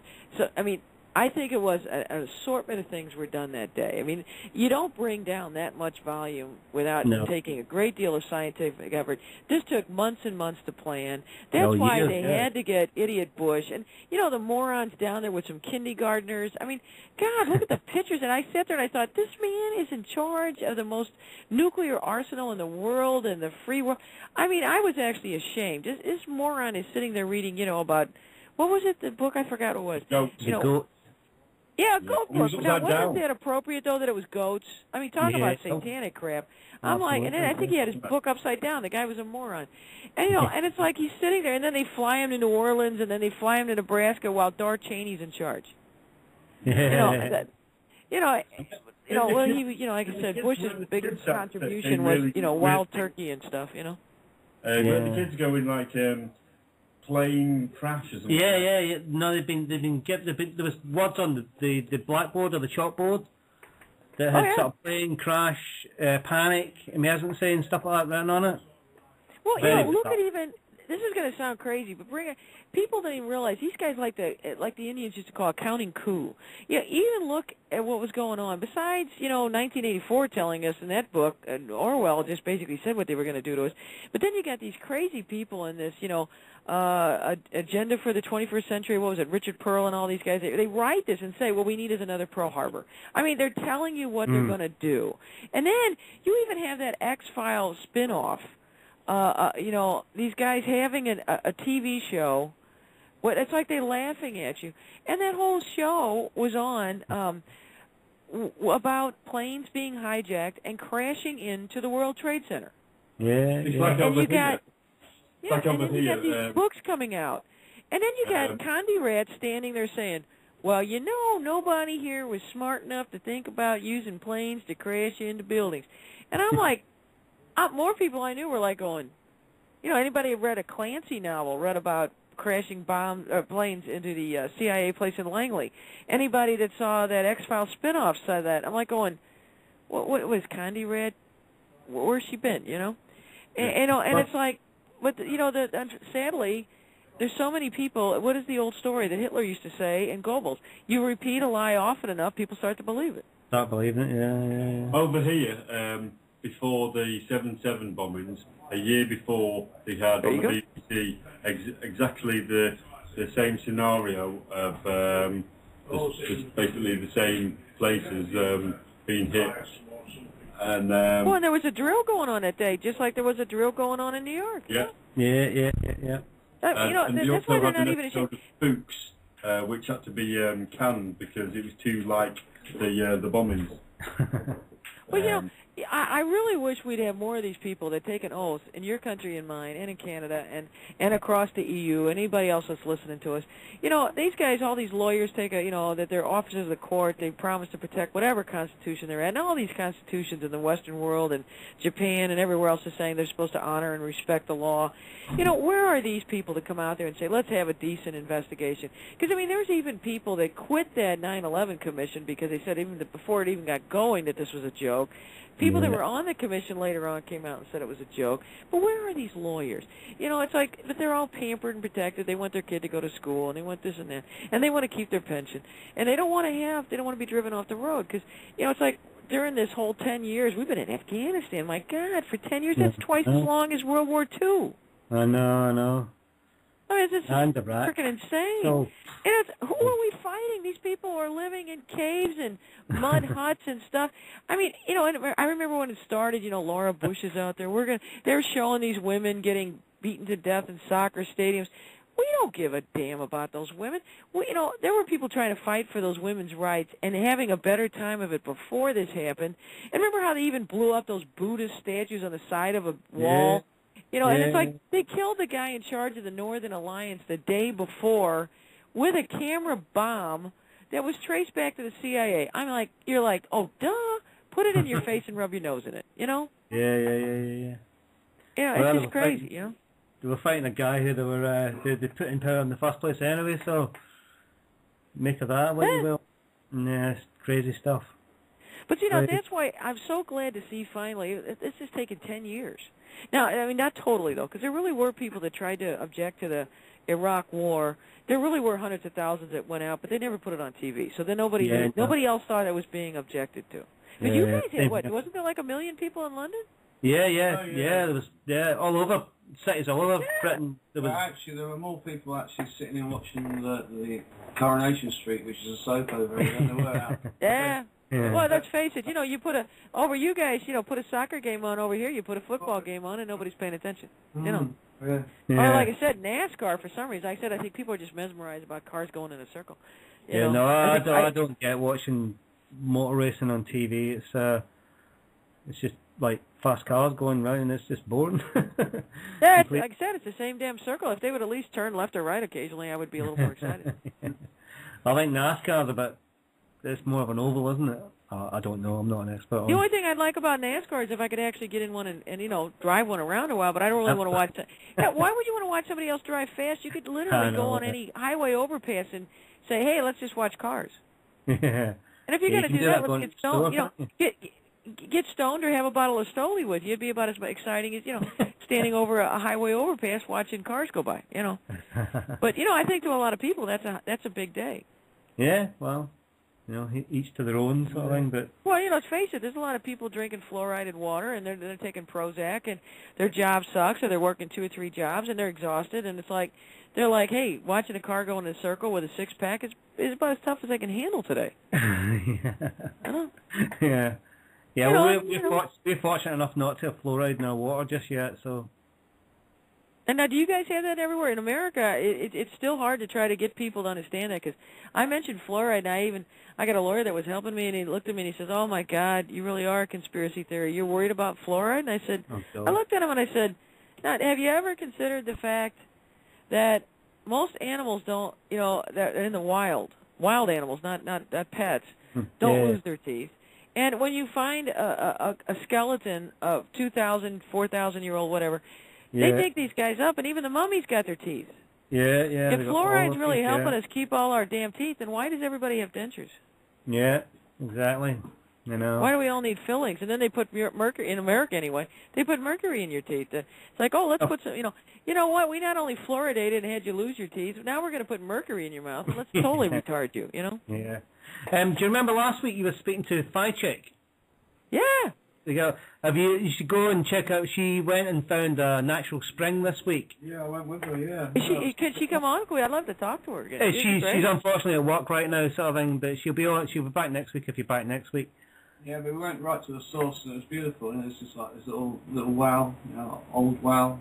There was already a couple of people there that knew about it. Been doing it for a year. There's this woman there, and she looked about 40, and I said, "You've been drinking this for a year, have you?" And she said, "Yeah." And she said, "Well, It's 10 years, wasn't it? I'm 65." She looked brilliant. Yeah. I mean, it's really pure, really nice, free. Well, if you go to Firechick's page and on her blog, she's written a little blog about it. It's really nice. She's going to read it. It's really nice. But she brought home some of the water, and it was just amazing. Beautiful. Oh, I'm jealous. Have you ever looked at that guy in Japan that's been studying water and how basically water is like a living thing? It's yeah. Well, have you seen this fluoride thing? The taking the fluid out of water. This experiment taking the fluid out of the water with vibrations. Have you seen that little video? Oh, yeah, with Hutch doing it, you mean? Yeah, it's cool, isn't it? I love Hutch. Hutch is awesome. He's a great guy. I post his stuff all the time. Yeah. And the thing is, the frequencies make a big difference. And then you sit there and watch the videos, and this has been done, even at the universities that are paid by the scumbags, they try to prove that it doesn't matter, but then they show you putting fluoridated water on plants, and then they show you the non-fluoridated plants and, the well water that's just out of the ground, and the difference is amazing. Yeah. And if it's going to do that to plants, it's going to do that to people. Mm-hmm. Oh, for sure, yeah. Oh, I can't wait to have you guys come over. That's all part of the dumbing up process, isn't it? To stop your pineal gland sort of like developing and stuff. And yeah, I don't know if you saw on my page. So there can be one. Go ahead. We're sitting and stepping on each other. When on my page, you're talking about dumbing down. In America, there's actually a gal, this woman, Charlotte. I've got her stuff. I've actually made it into a photo album now, so that everybody can go, and she's got 5 or 6 videos of what she was talking about. And her old man and grandpa were skull and bones. This woman's a whistleblower. I don't know how she stayed alive. I guess she's got some protection at this point. But she was talking about literally just spilling the beans on the deliberate dumbing down of Americans, at least, and it just it's just amazing to watch this. And she put out a book, and she's got enough money. This woman is now giving away her book. And it's on my page, and it's like she just says, here, it's an e-book, take it, read it, hand it out, give it every school board. We got to do this. They're deliberately dumbing people down because it's a combination of subliminal stuff. It's indoctrination. It's that rote stuff where it's killing people that they don't learn how to think out of the box. They don't need how to think for themselves. And they, like I said, it's the Prozac, it's fluoride. I can't tell you how many people I consider friends who had their kids on all this Ritalin and all this garbage. And I look at them and I'm like, there were always hyperactive kids. That was just meant that you ran bunches. That was the kid that became that got things done. But you don't have to give all these kids Ritalin and all this stuff. It's just insanity. I mean, it's a good thing I don't have any kid right now. I'd have to be homeschooling them. Yeah, for sure. Between the vaccines and the Ritalin, I wouldn't send a kid to school. Plus, in America, most of the junior highs and high schools are like minimum security prisons, for God's sake. Yeah. It's a good thing we're not going they try to do that here as well.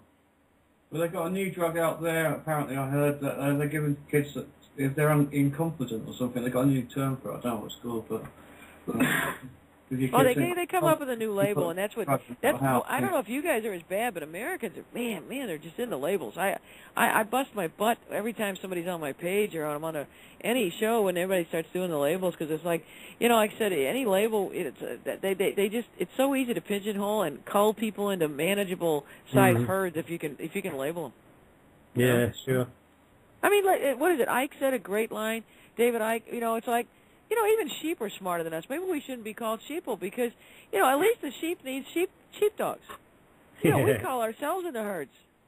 Out of bigotry and for labels and stuff, we literally group ourselves. Where at least sheep are smart enough to figure, I'm going to need a border collie or somebody to bite my bum. It's like, we're sitting there saying, and so we're already like creating little ghettos of bigotry all over the place, and us versus them. It's just like we were talking about with Occupy, that people really got to resist that, because you got people going, I don't know if I want the Tea Party showing up. I don't know if I want the ACLU showing up. I don't know if I want the nurses showing up because I'm in the natural health. I don't know if I want the union showing up because I don't like the union.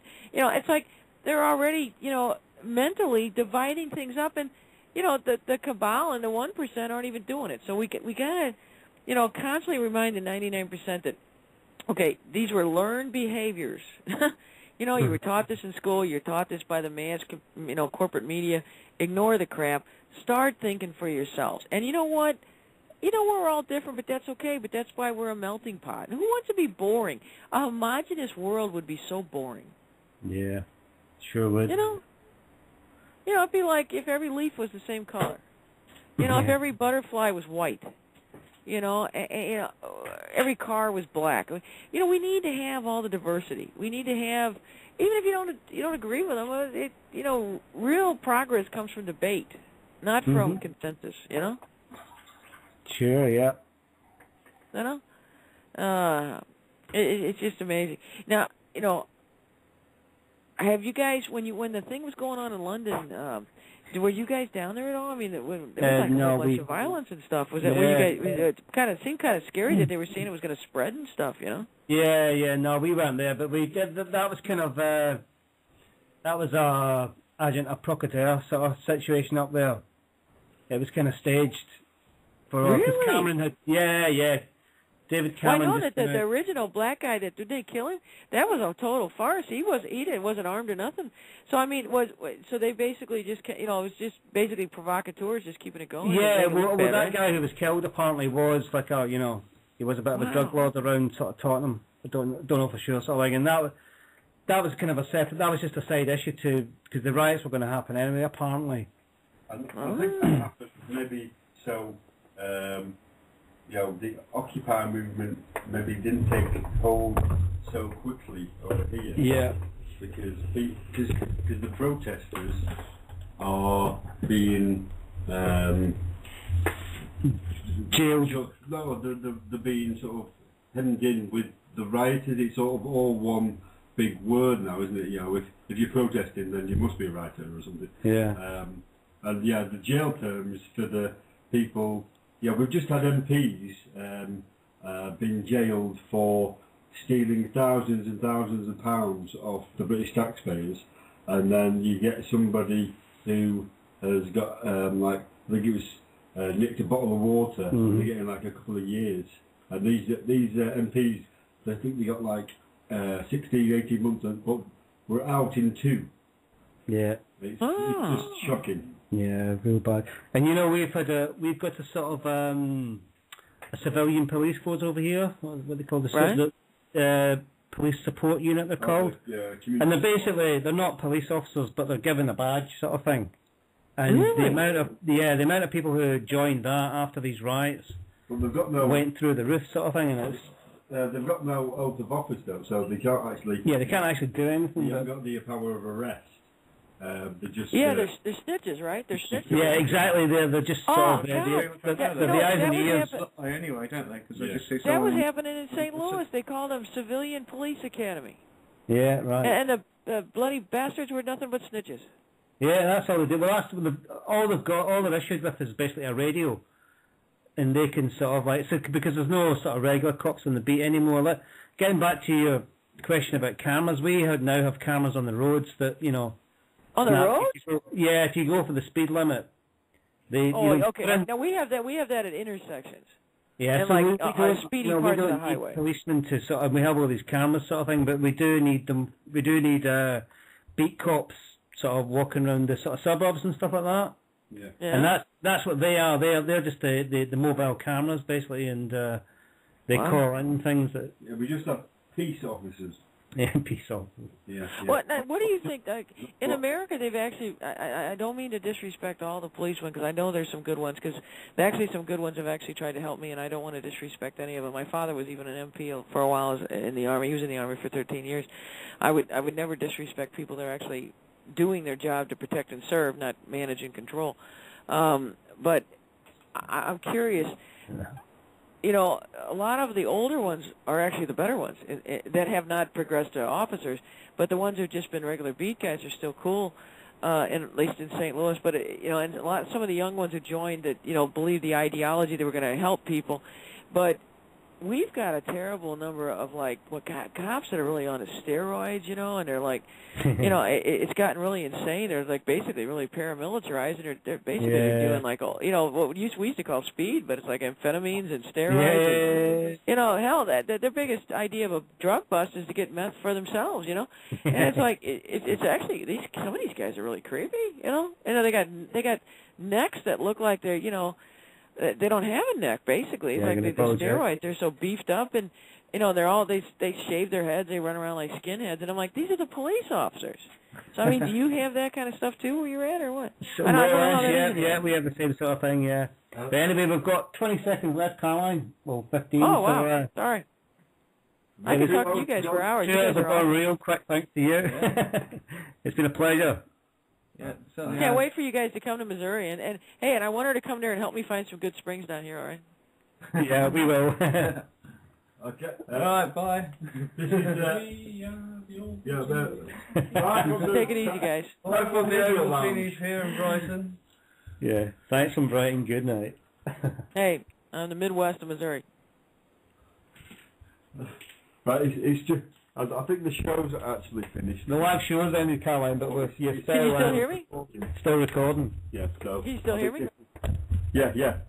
That's cool. No, you guys are just awesome, and you guys really roll. I'm serious. You guys are really easy to talk to, and you guys are bright, and you're really handling everything. The subjects and stuff. You know, serious.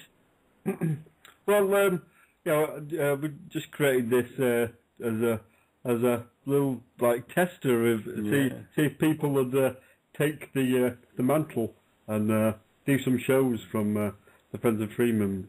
But at the moment, it's just been us lot and Phil. I didn't mind. I went ahead and, you know, I threw out just kind of the blip on a couple. I had some people I knew that had some pages that, you know, people might be interested. So that's why I put out that, like, I made it a photo album because I found out those event things are just a pain in the ass to send out. So I used the photo thing and just tried to send it out and tell people how to, you know, listen in. And I've been getting, there's like 20 different people been chatting with me going there listening. So I know there's usually like a 10 to 1. So there's a lot of people listening that actually were having fun. Yeah. Well, we've had quite. I think last week there was about 50, 60 listeners live, and then about 80 have listened since. We seem to get about that many each week, really. Which the first show was amazing. That it was like 80 live listeners, and I think only 80. Only 80. Well, that was for the first one that we did like a month ago. Oh, okay. But I was going to say, I'd be surprised. Well, that's true. The very first one has got to be kind of like, you know, how do they even know to turn it on, right? Well, we just put it on Friends of Freeman. And then there's like, I don't know, about 170 odd have listened, so, you know, since to that particular show. So. Oh, wow. Yeah, hey, you know what? If it's still out there, give me the link, and I'll put it. I got 5,000 people on my page. We can get some people listening. Yeah, okay. I'll send you that. I don't know how to tell them how to listen to archive shows. I can have them listen to all your archive shows. I mean, it doesn't have to be me. Just, you know, because I'd like to hear your old shows too. Okay, I'll send you the link. Cool. Yeah, I'll send it on Facebook. Cool. Yeah, and I just don't know how to do everything on Freeman yet. I like his social network. I just don't know how to do it. And the only reason I stay with Facebook too is because I don't want to just preach to the choir. You know, I want to reach. Yeah. I want to reach people that aren't awake yet. And you know, I do actually, you know, have some people that disagree with me. You know, I got some people that, you know, are defending Dems or Republicans or the status quo. And I don't want to give up on people yet because I still think we need to wake up as people. You know. Yeah, definitely. But I mean, at the same time, though, I'd like to have some fun with people that, you know, that actually have some brains, you know. Cool. You know, and actually understand what's going on. I don't mean that in an arrogant way. just people that are a little bit more awake to what's going on. But I mean, I don't fault anybody because it's how you're brought up, and that's what you're taught in school. And it's like until somebody else shows you differently or you learn yourself, hey, why would you know any better? Yeah, definitely, definitely. Right, well, now, how many people listen? You said how many people listened to last week? There's about 60. Okay. Yeah, I mean, I'm quite amazed that we've got that many, to be honest. Hey, that's all right. Hey, I don't care if it's just 60 friends. Who cares? Yeah. And you guys are really doing good. And I love the music and stuff. Yeah, I had a couple of friends teasing about your smoke breaks because they were like, "Hey, wish we were there. We could be smoking with them." You know. Right, I'll let you go. Hey, I gotta ask you though, who's this guy that's coming over? Were you serious about this lawyer guy? This MP guy? Say again? The MP guy that's coming over to your end. You know, you said you some sort of you were gonna give me you could give me some sort of information about this guy that's coming over to you. All these yeah. We'll be in touch with that. It's a guy from Canada, yeah. Oh, that would be fabulous. And he does sterling work and the same sort of thing you're involved with. Yeah, he's got a site called Hidden from History. Yeah, Hidden from History. Look that up. Yeah. Oh, I'd like to learn more. And like I said, if I'm still fighting this nonsense in St. Louis. Yeah. Once I get out of there and I get to this other place, you guys always have a sanctuary, and I don't care. You can come over here and I don't care if you come, schedule vacations or just come to visit. And like I said, if I can do the veggies and stuff, shoot, I don't care if we can figure out a way to ship them back and forth too, because. I'll tell you, the one thing I can do is I can grow anything outdoors. I mean, I'm no good at indoor plants, but I can do it in greenhouses too. But I mean, house plants, don't give me a house plant, I'll kill it. But as far as like greenhouses and gardening and stuff, man, I can grow anything. And I got a friend, she's gonna, they're gonna supply some goats, so we're gonna have goat cheese and goat milk and yogurt and stuff. Wow. And there's some Amish people that are gonna teach me some of the skills that have been lost. So I don't even know what the hell I've got to learn from them because they've never changed their ways. So. You guys ever come over here? Well, we can really kick some butt and have some fun, too. Sounds good. Bring fresh seeds.